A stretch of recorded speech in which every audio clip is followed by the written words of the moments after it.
happen inside. There is faith. If there's no faith, why Allah is going to send His most beloved ones to go to them? And when they refuse, Namrud, Firaun, Abu Lahab, Abu Jahl, when they refuse faith,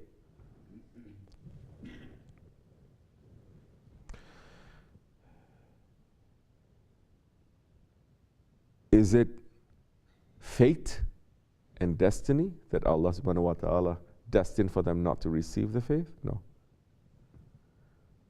When they refuse faith, it is from their own self, from their own will, from their own ego, from their own shaitan. They say, I don't want this faith. I kick it away from me. So that faith now, it is in everyone.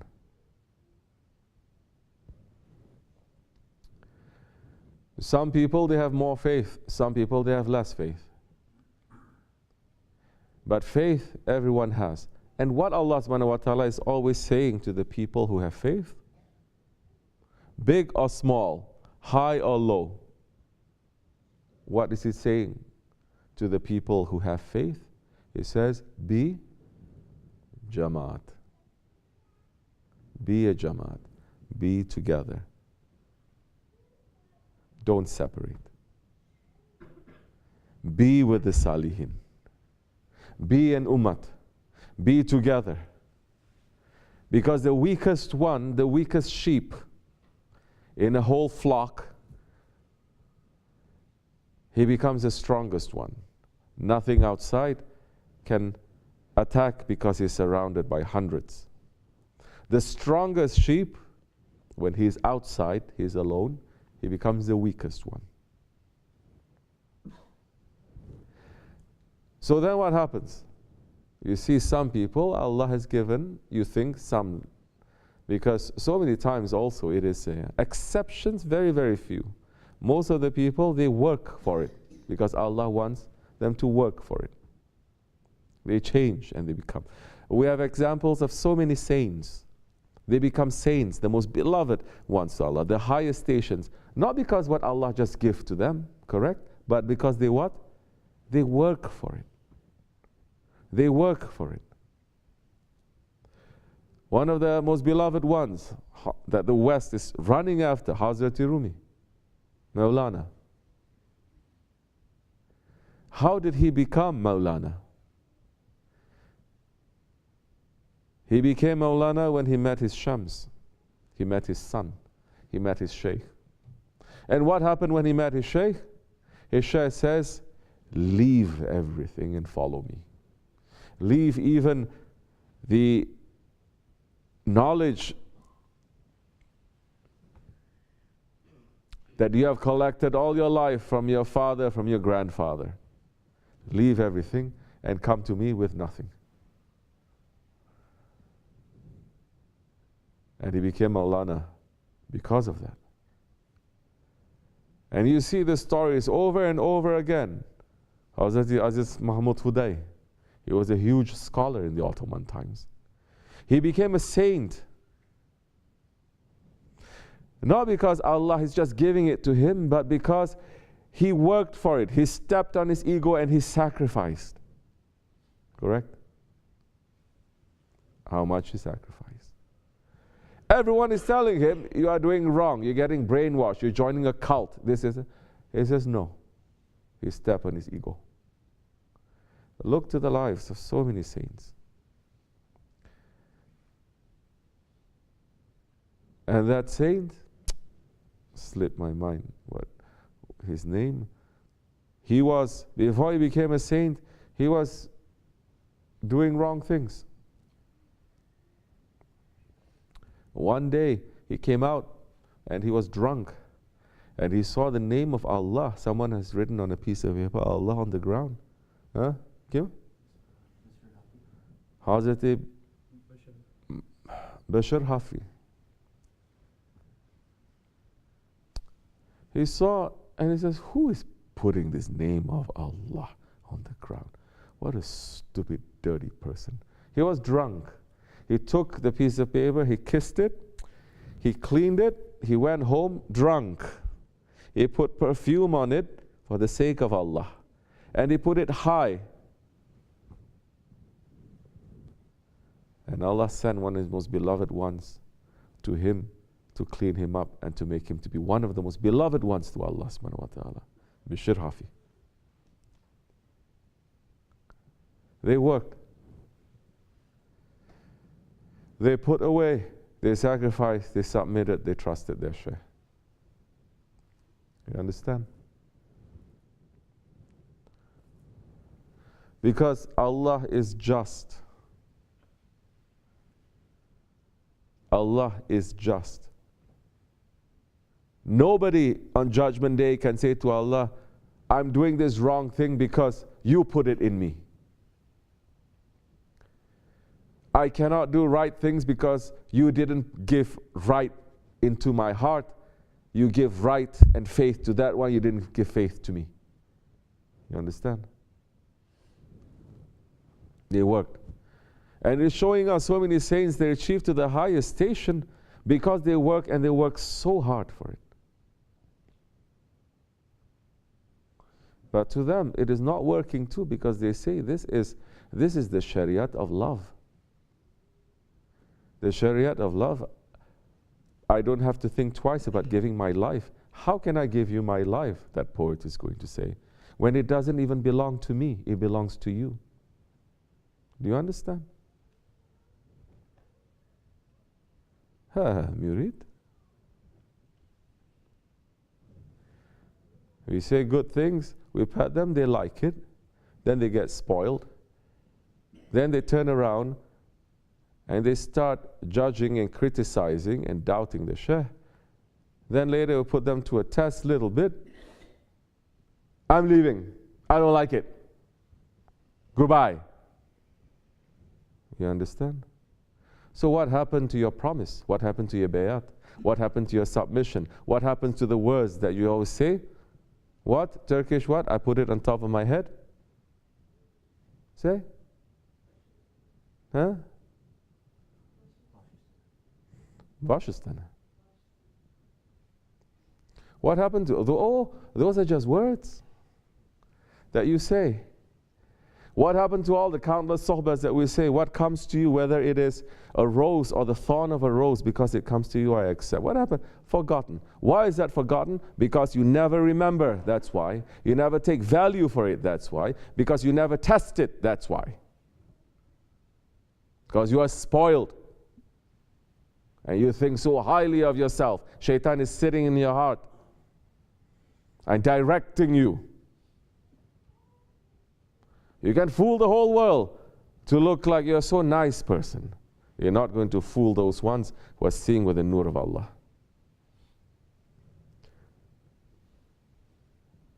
So if you are together with those ones, Allah is saying, be with the Salihin. Our Shaykh is saying, be with them. Not just to be with them, learn from them, serve them, understand.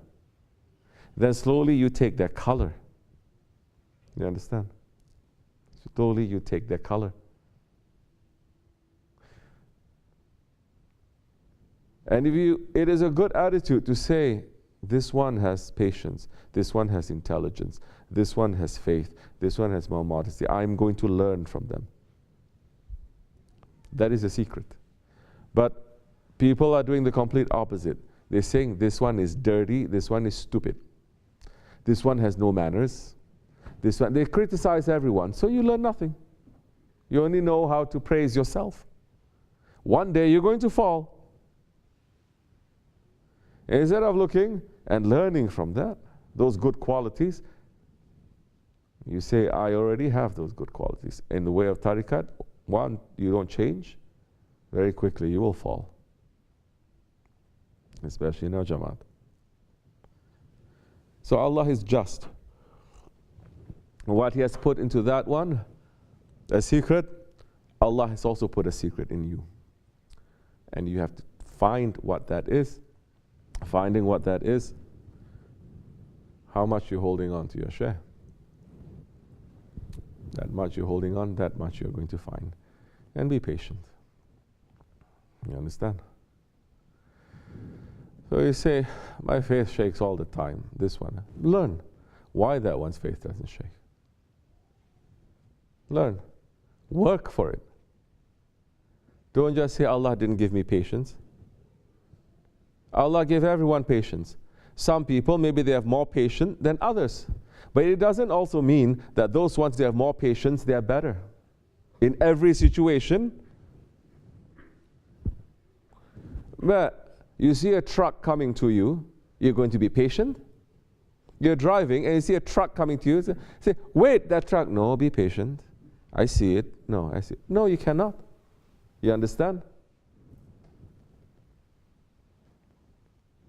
So now,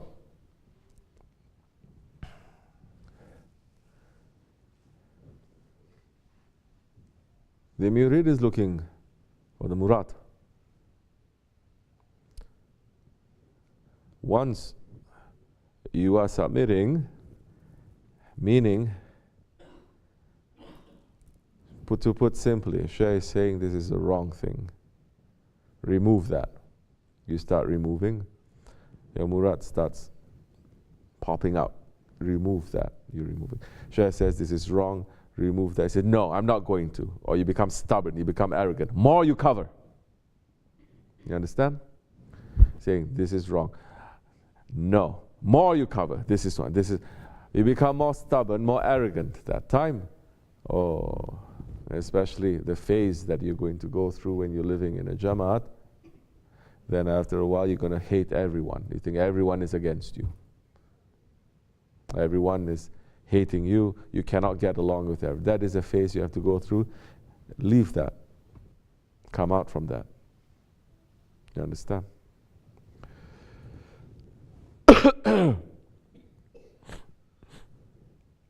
That one may have more patience. You may have less patience. It doesn't mean it is all bad. You have to know when to use it. Maybe Allah gives that one more patience, but it's given you more awakening station. You have to use that. You understand? Maybe Allah has given that one more service to do, but He has given you more sincerity and more happiness when you're doing it. Allah doesn't like when you are doing any service to Him that you are upset and you're angry doing it. He doesn't want it. He doesn't need it. Before it reaches up, the angels are going to take that service or that worship and He's going to throw it to your face. It will never reach up. Yeah. But that one that is happy with his Lord, even the smallest services, is doing it with happiness. That one becomes very precious, very valuable to Allah. That's why we're saying, anyone who's angry, don't cook. Don't cook. That's why in the old days they say women should not be angry.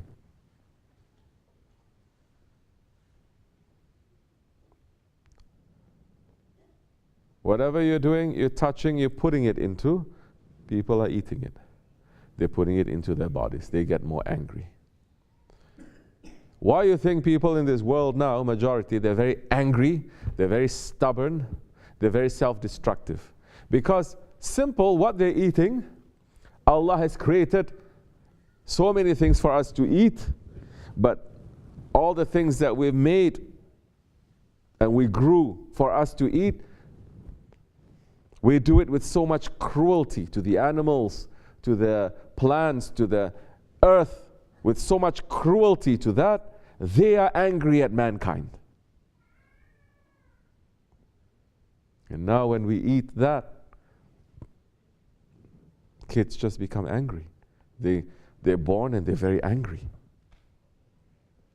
Because they're eating from those ones that they have so much anger because of the cruelty that mankind does. And what happens? What is the end game of being angry? What is the end game of being angry? What is the ending point of being angry? What happens? What? You destroy. What do you destroy? Who do you destroy? Huh? Don't be angry. Find a solution. Solution is always there. But when you're so angry and you have this culture of anger, You're not looking for a solution. You just like being angry. And people say you have a right to be angry. You're not looking for a solution. You just want to be angry. You just want to burn. You understand? So that is the end game of anger. You destroy others and you destroy yourself. You kill yourself and you kill others. Isn't that what is happening from 6 years old to 60 years old in this country, in this world? People killing other people. They don't know why. They're so angry.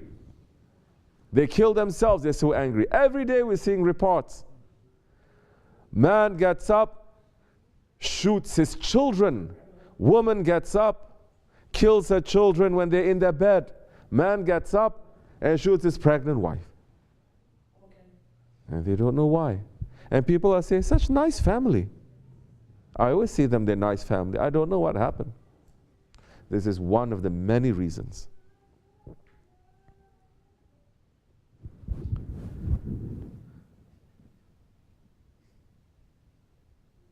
Be around people who don't have too much anger, and you will learn how to manage it. It is not just by reading a couple of things, looking at self-help books and everything. No, it's not like that. Because these things are also a spiritual disease. No. That's why the dargah is very important. Don't do things with anger. It burns. And once you learn how to control it, this anger can actually become a fire that you're going to use for good. Fire burns, correct. But without the fire, we have no technology, correct? We cannot cook, we cannot heat, we cannot do so many things. So learn how to use it. Tariqat is not just saying, that, oh, this is bad, get rid of it. We're not Buddha kind of religion. Because it's something that is given to us. Now we're going to use it in the way of Allah. To use it properly now. Not with shaitan and ego, but with Allah. So now you learn. That's why in the dargah, you just need to spend time. You need to say, this one is angry person, I'm nice and calm, I don't feel too comfortable. Go find someone else. This one is angry and say, I'm so angry, I need to be calm. Go find yourself a calm person. Mix and match, always, everything. It has to be. When a person says, I don't like all this mix and match thing, I just want to be by myself. Oh, first step, shaitan catching you. I want to be just by myself. No, there's the first step, you understand? Should not be like that. So,